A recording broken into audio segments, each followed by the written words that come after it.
Sebenarnya RUU Sisdiknas ini adalah punya potensi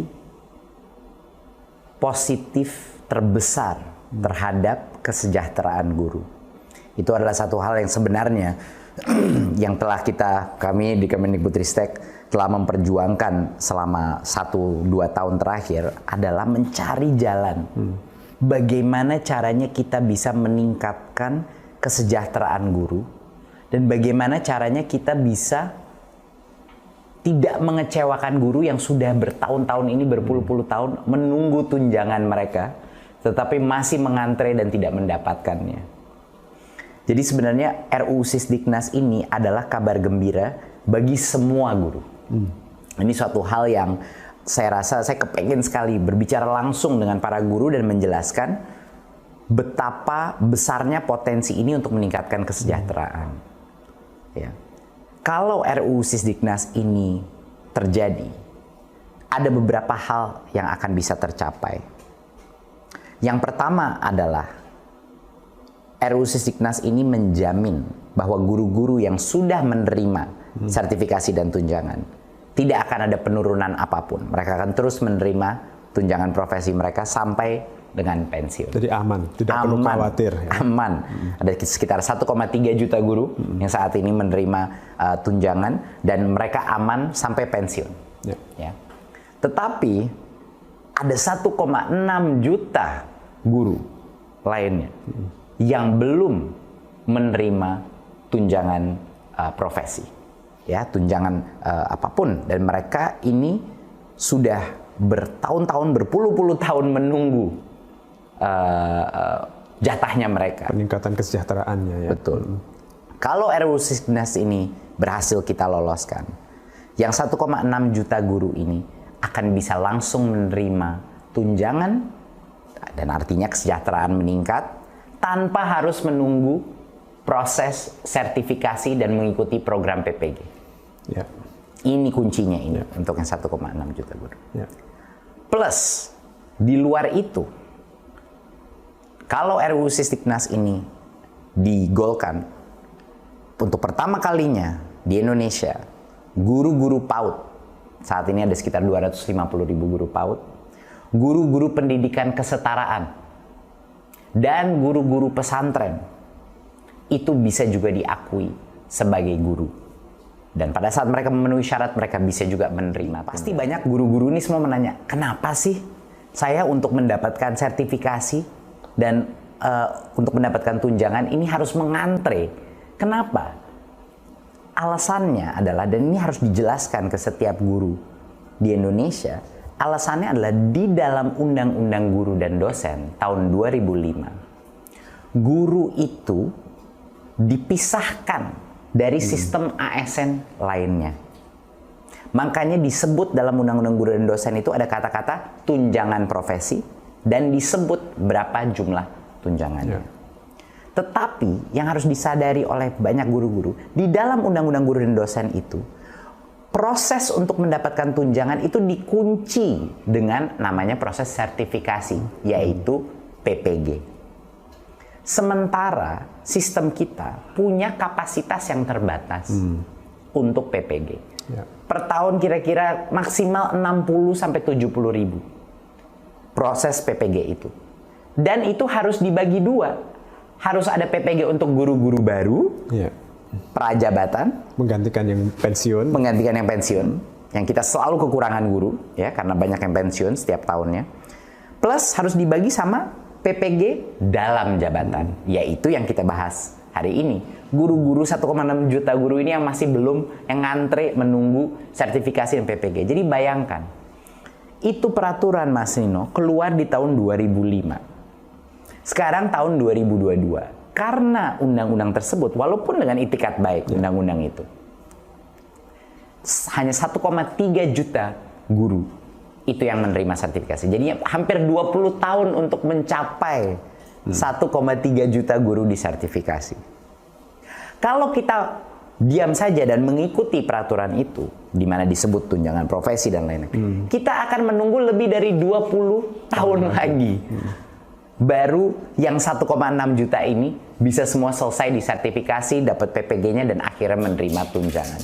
Ya. Sekarang bayangkan kalau kita menanyakan, kalau saya itu di daerah dari Sabang sampai Merauke saya ngomong sama guru, kalau kita memberitahukan mereka, iya Anda harus menunggu 20 tahun lagi, iya mereka akan bilang, ya saya sudah pensiun Pak. Yeah.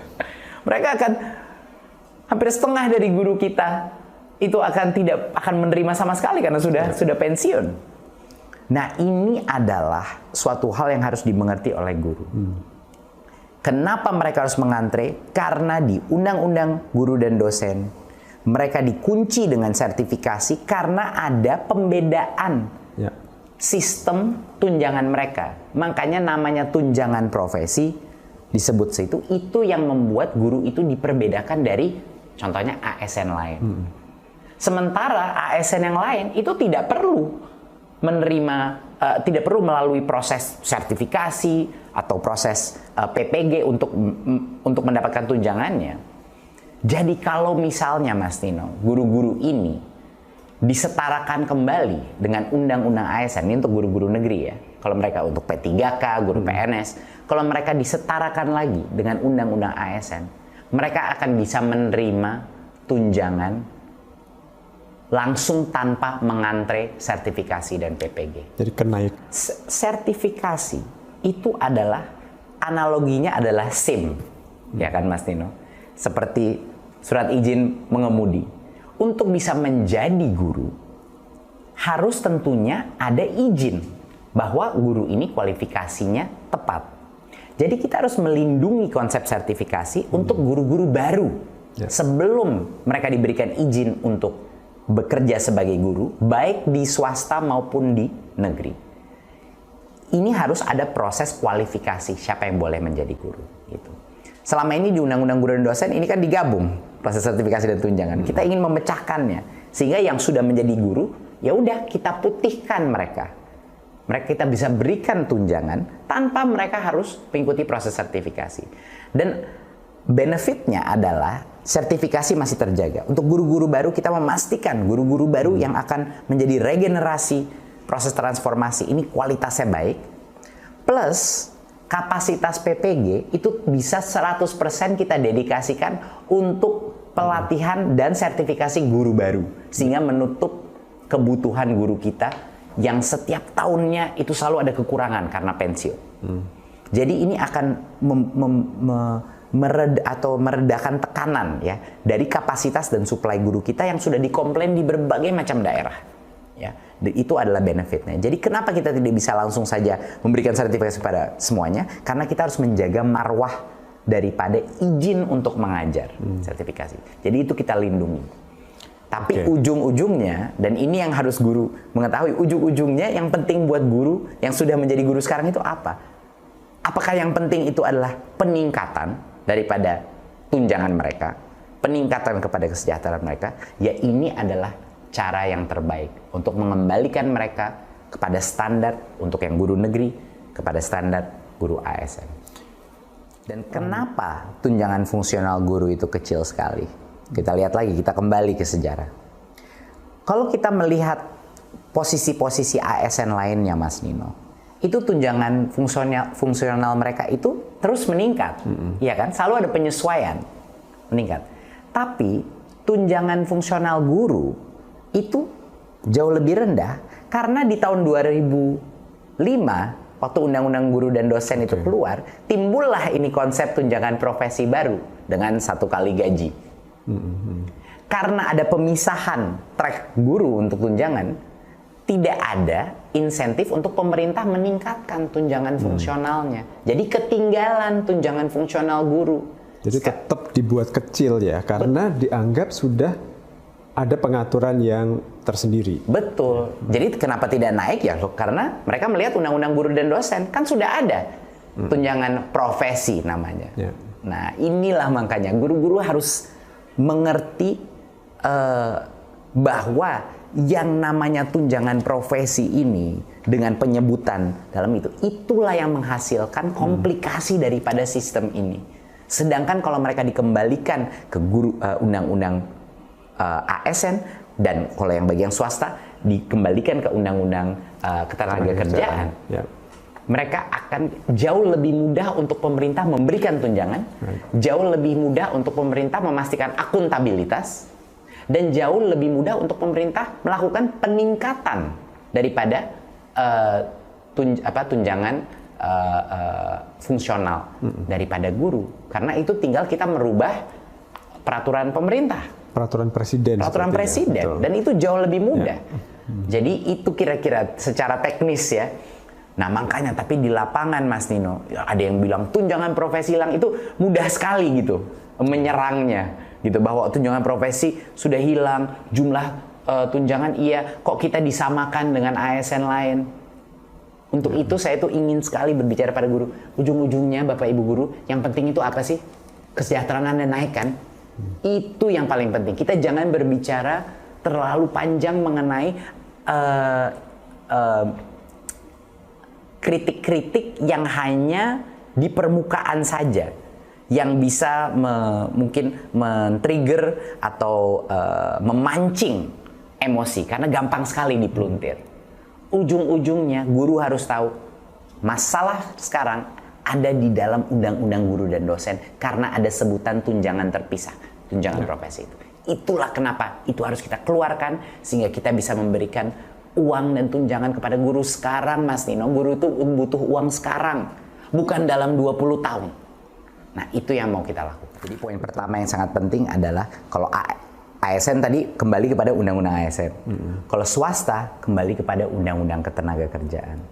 Dan ini akan menguatkan kapabilitas pemerintah untuk bisa mendorong sekolah-sekolah swasta untuk memberikan gaji atau upah yang jauh lebih layak kepada guru-guru swasta.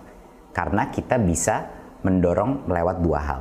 Yang pertama, kita bisa memberikan dana bantuan operasional sekolah yang lebih tinggi untuk menutupi mandat bahwa guru-guru itu dibayar sesuai atau setara dengan guru-guru PNS atau guru-guru ASN. Itu yang pertama. Jadi rencana pemerintah adalah setelah RUU ini keluar adalah untuk meningkatkan dana bantuan operasional sekolah swasta untuk memenuhi kebutuhan kelayakan upah guru-guru swasta. Itu adalah yang pertama. Jadi pemerintah akan hadir dengan memberikan anggaran tambahan kepada yayasan-yayasan, kepada sekolah-sekolah swasta untuk memberikannya. Kedua, bagi sekolah-sekolah swasta yang tidak menggunakan uang itu misalnya untuk memastikan bahwa gurunya dibayar di atas UMR dan lain-lain, dan kita melihat, saya udah banyak sekali sekolah, saya lihat yang guru-gurunya bahkan di bawah UMR, Mas Nino, dan ini suatu hal yang tidak bisa terus terjadi.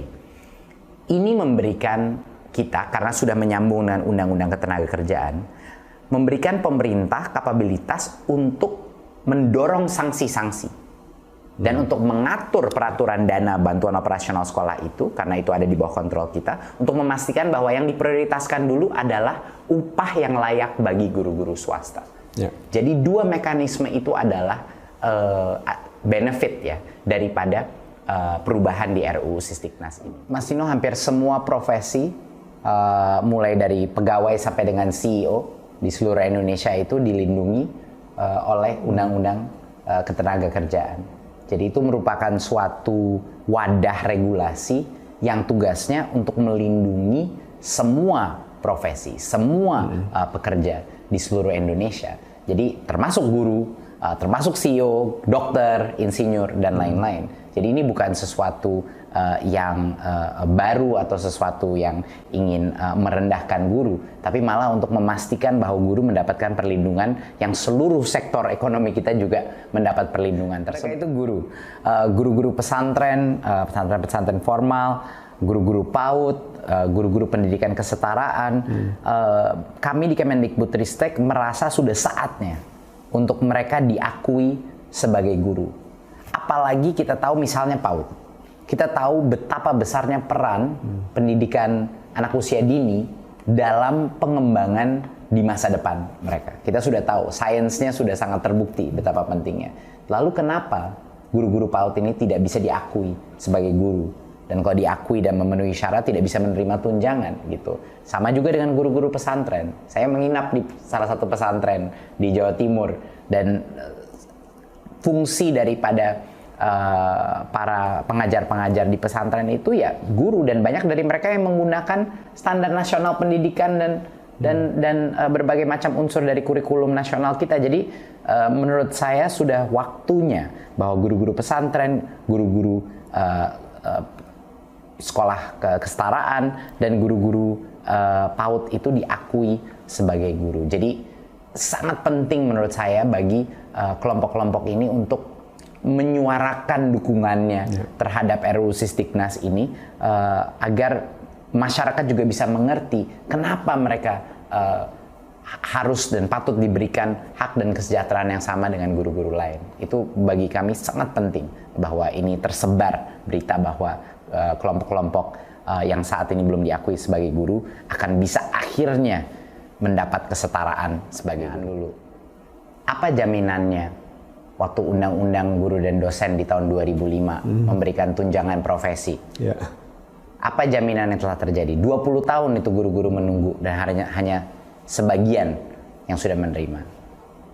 Jadi undang-undang yang saat ini sudah ada itu pun ternyata tidak menjamin. Karena tidak bisa diimplementasikan ternyata. Betul, ya. Betul.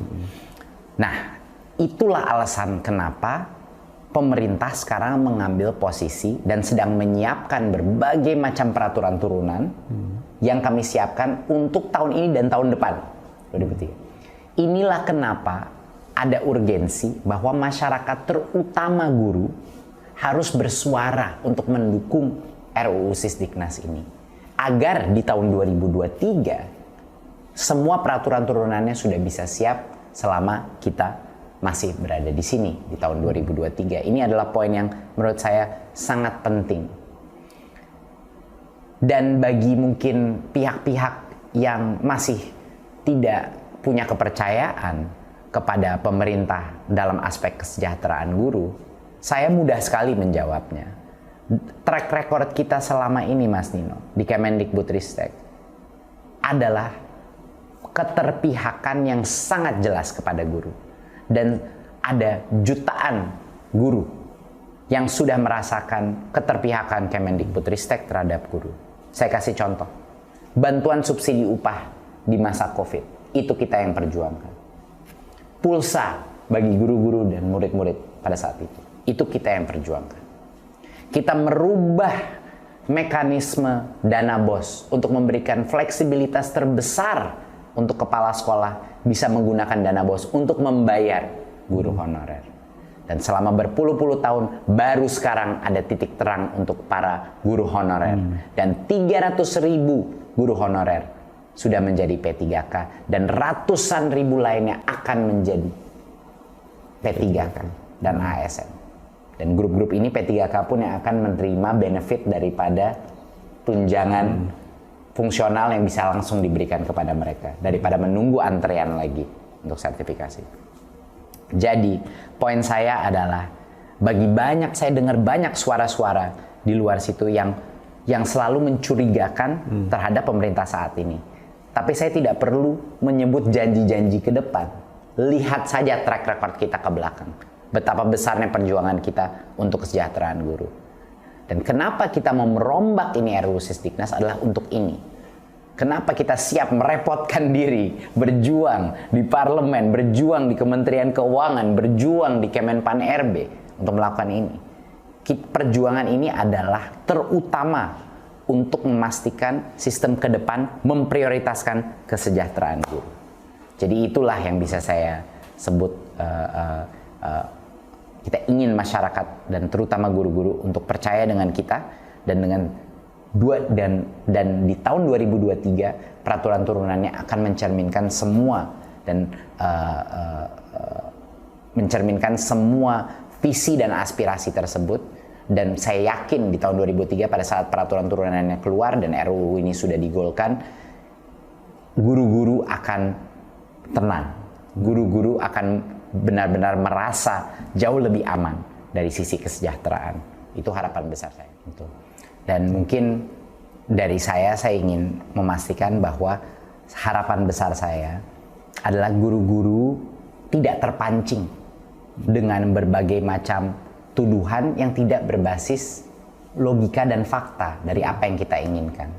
Ya, jadi sekarang kita untuk mereview ya, Mas Nino, kita sudah menjawab tadi kenapa tunjangan profesi dan jumlah tunjangan harus dikeluarkan.